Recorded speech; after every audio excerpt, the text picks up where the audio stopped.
Marwari media आप देख रहे हैं। आज है 8 अप्रैल 2025 मंगलवार का दिन। हिंदू तिथि चैत्र माह की एकादशी है। नजर डालेंगे आज की बड़ी खबरों पर। शुरुआत करेंगे देश की बड़ी खबर के साथ। बड़ी खबर, सरकार ने एलपीजी गैस सिलेंडर की कीमतों में इजाफे का ऐलान कर दिया है। इस वृद्धि के साथ ही दिल्ली में सामान्य उपभोक्ताओं के लिए 14.2 किलोग्राम वाले एलपीजी सिलेंडर की कीमत 803 रुपए से बढ़कर 853 रुपए हो जाएगी और उज्ज्वला योजना के तहत दिल्ली के उपभोक्ताओं के लिए 14.2 किलोग्राम वाला सिलेंडर 553 रुपए में उपलब्ध होगा। यानी कि आम जनता को महंगाई के मोर्चे पर एक और बड़ा झटका लगा है। एलपीजी गैस सिलेंडर की कीमतें बढ़ गई है। सोमवार को वितरण कंपनियों की ओर से रसोई गैस या एलपीजी की कीमत में 50 रुपए प्रति सिलेंडर की बढ़ोतरी किए जाने का ऐलान किया गया है। अच्छा, जयपुर की बात करूं तो इस ऐलान के बाद जयपुर में जो पहले 14.2 केजी वाला सिलेंडर 806.50 रुपए में मिलता था, वह अब 856.50 रुपए में मिलेगा। आगे बढ़ेंगे। बड़ी खबर, देश में पेट्रोल डीजल के भावों को लेकर भी सोमवार को बड़ी खबर सामने आई है। दरअसल सरकार ने पेट्रोल और डीजल पर लगने वाली एक्साइज ड्यूटी में इजाफा कर दिया है। एक और जहां पेट्रोल पर एक्साइज ड्यूटी 2 रुपए बढ़ाई गई है, तो डीजल पर भी सरकार ने 2 रुपए उत्पाद शुल्क बढ़ाने का फैसला किया है। इसके बाद आशंका जताई जा रही थी कि देश में पेट्रोल डीजल की कीमतों में बढ़ोतरी होगी, लेकिन राहत भरी बात यह है कि सरकार की ओर से एक्साइज ड्यूटी में बढ़ोतरी किए जाने के साथ ही साफ कर दिया है कि आम ग्राहकों पर इसका कोई भी असर नहीं होगा। यानी कि पेट्रोल डीजल आपको पुराने भाव में ही मिलता रहेगा। बहरहाल आगे बढ़ेंगे। राजस्थान से बड़ी खबर, डीडवाना कुचामन जिला फार्मर रजिस्ट्री में राजस्थान में पहले स्थान पर रहा। यहाँ 2,17,000 से अधिक किसानों का पंजीकरण हुआ। अब किसानों को सरकारी योजनाओं का सीधा लाभ मिलता रहेगा। ग्राम पंचायत स्तर पर आयोजित किसान रजिस्ट्री शिविरों में डीडवाना कुचामन जिले ने शानदार प्रदर्शन करते हुए निर्धारित लक्ष्य को पूरा कर राज्य में पहला स्थान हासिल किया। 31 मार्च तक आयोजित शिविरों में 2,17,666 किसानों का पंजीकरण हुआ। राजस्व कार्मिकों ने घर घर जाकर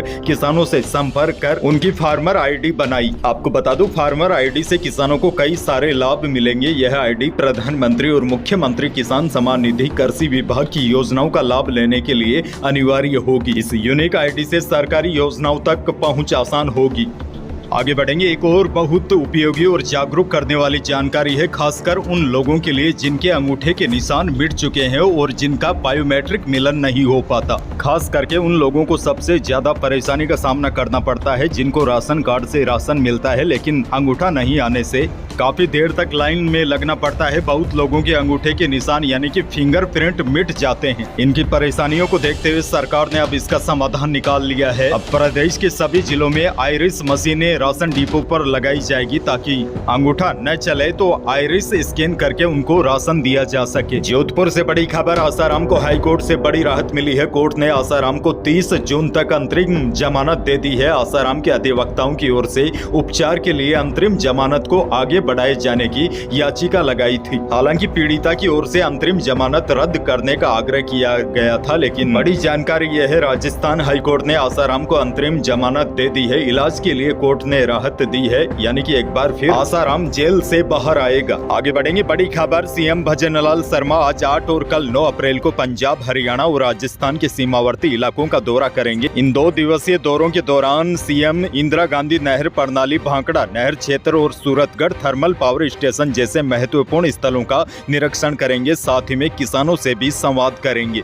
सीएम 2 दिवसीय दौरे पर पंजाब, हरियाणा और राजस्थान के सीमावर्ती क्षेत्रों में सिंचाई व्यवस्थाओं और किसानों से जुड़े मुद्दों का निरीक्षण करेंगे। एक और बड़ी खबर, शिक्षा एवं पंचायती राज मंत्री मदन दिलावर लगातार एक्शन में है। ग्रामीण क्षेत्रों में सफाई को लेकर मंत्री दिलावर खुद मौके पर जाकर निरीक्षण कर रहे हैं और जहां पर भी लापरवाही बरती जा रही है, वहां सख्त कार्रवाई के निर्देश भी जारी किए जा रहे हैं। मंत्री दिलावर ने अचानक अपने विधानसभा क्षेत्र की बुद्धो खान ग्राम पंचायत और खेराबाद ग्राम पंचायत का दौरा किया। इस दौरान मंत्री दिलावर ने ग्रामीण महिलाओं से चर्चा करते हुए उनसे पूछा कि गांव में रोज सफाई होती होगी। महिलाओं ने ना बोल दिया, जिसके बाद मंत्री दिलावर भड़क गए। ठेकेदारों को ब्लैकलिस्ट करने और वीडियो के खिलाफ कार्रवाई करने के निर्देश जारी कर दिए। खैर आगे बढ़ेंगे। जोधपुर से बड़ी और दुखद खबर, जोधपुर में गैस सिलेंडर में ब्लास्ट होने से 14 महीनों के बच्चे समेत 2 की मौत हो गई और 14 लोग झुलस गए। 2 बच्चों की हालत गंभीर बताई जा रही है। हादसा भीतरी शहर के गुलाब सागर क्षेत्र के पास पास मियां की मस्जिद इलाके में एक घर और दुकान के बीच हुआ। सूचना पर पहुंची दमकल गाड़ियों ने बड़ी मुश्किल से आग पर काबू पाया। अलवर जिले से बड़ी खबर, हरियाणा सरकार ने 4 फरवरी को वन्य प्राणी संरक्षण अधिनियम में संशोधन करके नील गाय को मारने की अनुमति देने का फैसला लिया है, जिसके बाद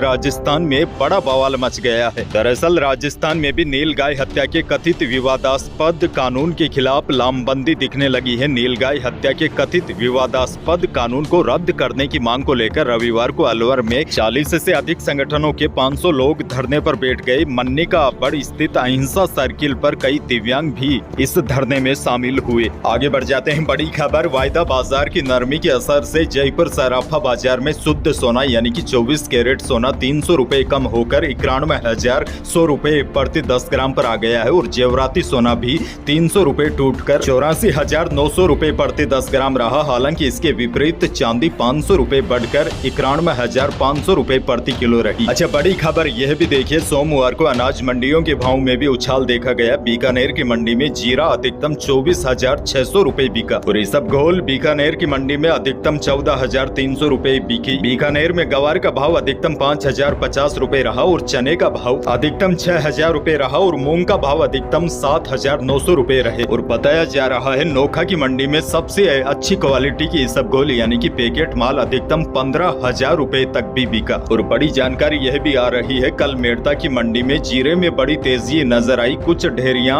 30,000 रुपए तक भी बिकी। हालांकि औसत भाव मेड़ता की मंडी में जीरे का 23,000 से 25,000 रुपए रहा। आगे बढ़ेंगे, यहाँ पर किसानों के लिए एक और बड़ी अपडेट है। किसानों की खेतों में कटी पड़ी फसलों को नुकसान हो सकता है। बड़ी खबर बूंदी से है। सदर थाना क्षेत्र के खुटेनिया गांव के खेतों में से एक फैक्ट्री के लिए गुजर रही 33 केवी विद्युत लाइन में स्पार्किंग से 2 भाइयों की करीब 50 बीघा गेहूं की फसल जलकर राख हो गई। दरअसल हवा तेज होने से गेहूं की फसलें पककर तैयार होने से आग ने कुछ ही समय में विकराल रूप ले लिया। इस दौरान सड़क से गुजर रहे लोग भी आग की चपेट में आ गए। किसानों के लिए बड़ी अपडेट ये है, कटी पड़ी फसलों को बिजली के तारों के नीचे न रखे और न ही ट्रांसफार्मर के आसपास अपनी फसलों को रखे। आगे बढ़ेंगे, बड़ी खबर, राजस्थान में जैसे ही अप्रैल का महीना शुरू हुआ वैसे ही गर्मी ने अपने तीखे तेवर दिखाने शुरू कर दिए। राजस्थान के कई इलाकों में तापमान 45 के पार चला गया है। राजस्थान के सरहदी जिले बाड़मेर का तापमान 45 डिग्री सेल्सियस दर्ज किया था। यह 26 साल में पहली बार हुआ है जब बाड़मेर में अप्रैल महीने में तापमान इतना पहुंच गया। इसी बीच सोमवार को मौसम केंद्र जयपुर ने अगले 2 दिन प्रदेश में हीट वेव का रेड अलर्ट जारी किया है। हालांकि मौसम विभाग ने 9 अप्रैल के बाद गर्मी में थोड़ी सी राहत की संभावना जताई है। मौसम विभाग के मुताबिक 10 और 11 अप्रैल को प्रदेश के उत्तरी व पश्चिमी भागों में कहीं कहीं पर मेघ गर्जन और आंधी चलने की संभावना जताई है। यही थी प्रदेश और देश की आज की बड़ी और महत्वपूर्ण खबरें। वीडियो को लाइक करना बिल्कुल न भूलिए और चैनल पर नए हैं तो सब्सक्राइब जरूर कीजिए ताकि आप अपडेट रहे बड़ी और काम की खबरों से। धन्यवाद।